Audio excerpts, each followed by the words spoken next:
Hello and welcome to this video.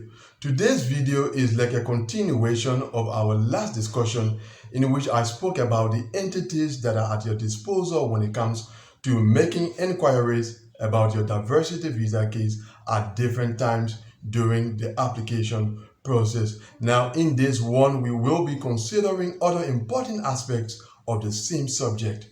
So let's go into it.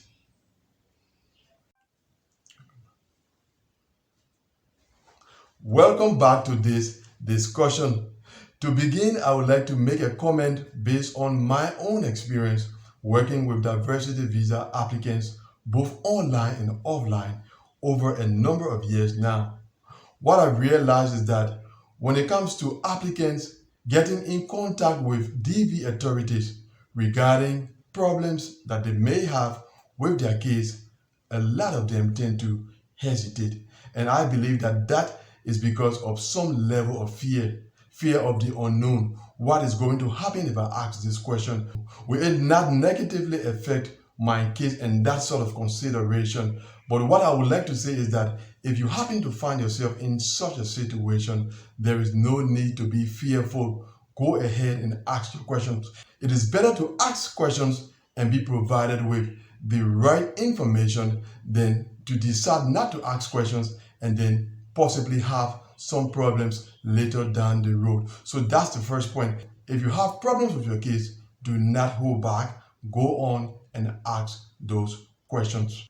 Also, from my experience dealing with diversity visa applicants, what could be another reason why a lot of them tend to hold back from asking questions that are related to their case is that they simply do not know how to go about asking those questions. I've had to assist many diversity visa applicants in that respect.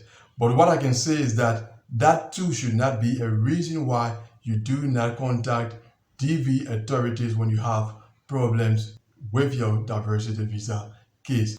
The tools for asking questions have all been provided and are at your disposal. So what I'm going to do is that I'm going to take you over to my computer where we will consult a number of documents that provide specific instructions on how to go about asking questions when you have problems with your diversity visa case. So let's go over to the computer and do just that. The first of those documents is your selection notification letter. Just scroll down the letter to the paragraph that is just before the case information, and then you will see the instructions on how to contact KCC, which is the first of the entities that we saw in our last video. All right, this is the email that your inquiry should be addressed to, kccdv.state.gov. Now we have in bold here what should be included in that email. You should include your name, as you can see, your case number, and then your complete date of birth. We will see that in a moment, but before we do, I must also include that the telephone number of KCC is included in this letter for those of you who wish to contact KCC by means of telephone.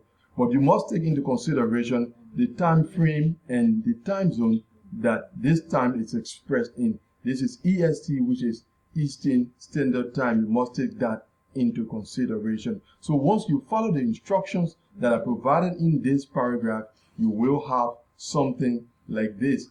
This is a mail that was addressed to KCC. As you can see at the top here, we have the email address that we just saw, kccdv@state.gov. Then the subject of your email, which will depend on the information that you are requesting from KCC. Now, just below, at the beginning of the email itself, we have the three pieces of information that are required, beginning by your case number. You need to include your case number, then the name of the principal applicant, and then finally the birth date of that applicant, which is in the form month, date, and then year.